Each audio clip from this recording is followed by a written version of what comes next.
Today I'm going to talk about how do you become a mediator. And if you're interested in becoming a mediator, you're in luck because I am a mediator. So I'm going to tell you a little bit about what I did, what's hard about it, what's satisfying about it, and what you should avoid.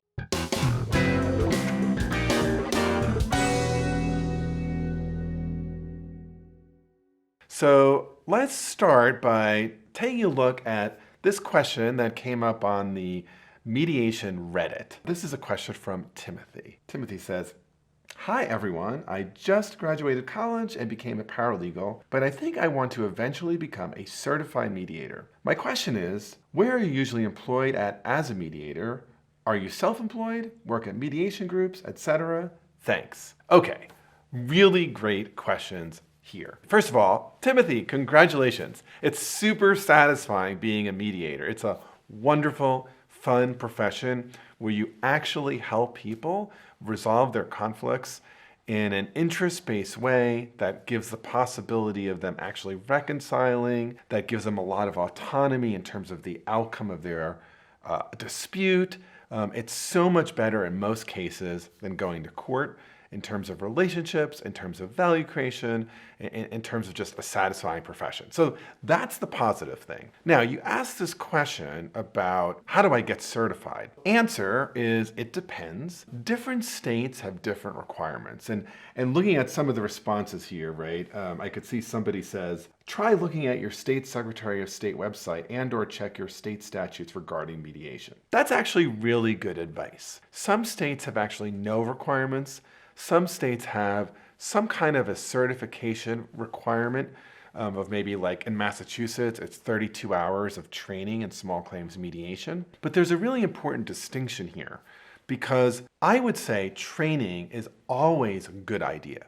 And there are all sorts of places you can get training. In fact, I train mediators myself. Training usually is only required if you're doing something that would be called court annexed or court connected mediation. So for example, if I'm mediating in a small claims court, chances are if I may be in a state where there's some training required. On the other hand, there are all sorts of ways in which people mediate where there's not a statutory requirement for training. But I do think training is really essential. You want to be responsible. You want to know what you're doing. There's this other question you're asking here, right, which is, where do I work? How do I get employed? That is a really tough one. So one of the challenges of being a mediator is that it doesn't have a really clear, direct career path. It's not like I go to law school and then in my second year, law firms come and recruit, or I can go into a government job. For mediation, it really varies. So there's a few things to think about. First,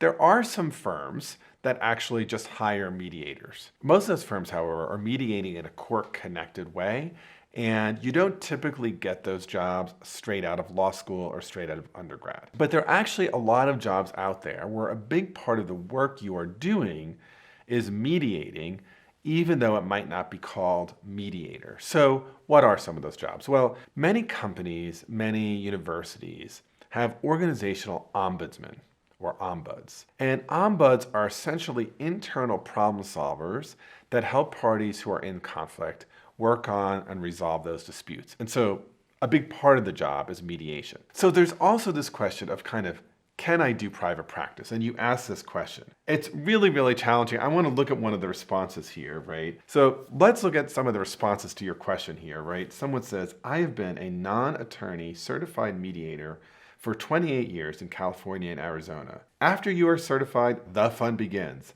The fun being marketing your own practice. Good luck. I think this is telling in a very important way. Here's another response. Honestly, I have a master's in conflict management and a mediation certificate, and I still work as a manager in financial services. It's tough to carve a path as a mediator, but I hope you are successful. So I think these are really spot on responses, saying that it's quite hard to get some business. So this question of can I build my own practice, right, is a really challenging one. I think it's quite hard to do. Truth of the matter is most mediators come to mediation after a successful career doing something else, often being a lawyer, although not always being a lawyer, but having a reputation for showing some judgment, for knowing the substantive issues, and then at a later point, they kind of shift into mediation. The notion that you can just somehow say, I'm going to be a mediator and start a practice, I think is highly unlikely. For my own story, I did not practice law for very long, but I taught negotiation and mediation full-time at Harvard Law School for 21 years. And over that time, end up developing a reputation. People kind of get to know me. I continue to teach at a university climate. I teach adjunct at Georgetown. But over this long period of time, right, I got to know people in the dispute resolution community. And most of the cases that I get in particular are organizational disputes or family disputes, because that's an area where I have a lot of knowledge and expertise. People know that I like to get into emotions and identity questions and complex relationships. I'm rarely called for a purely commercial mediation because I didn't really litigate those for a long period of time. So truth of the matter is that in order to do this, I would say you're probably going to have it as a side gig while you're developing a reputation. It's interesting looking at some of these responses here. Someone asks, would I need a JD or a law degree to be self-employed as a mediator? I have a master's in labor and employment law. I'm really interested in doing something by myself and not so interested in going to law school. So to be a mediator, certainly to be a good mediator, you definitely don't need to go to law school. You don't need to go to law school to be a mediator. But again, the way you're going to get these jobs is usually not a job that says mediator. It's like you end up getting a job in HR where you're mediating a lot, or you end up in some kind of ombuds role where you're mediating a lot. That's how you could practice these skills without a law degree. I'm always excited when young people want to pursue a career in mediation. I think that there are so many wonderful ways in which mediation transforms relationships, resolves disputes, and it's just a better way to resolve conflict.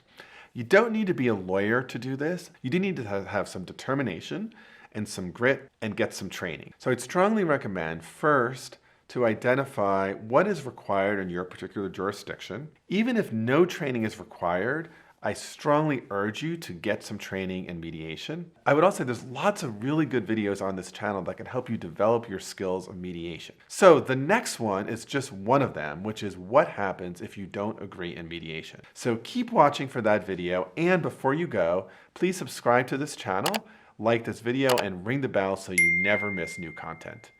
Thanks so much. See you soon. Okay, keep watching. Keep learning and watching. Click, click.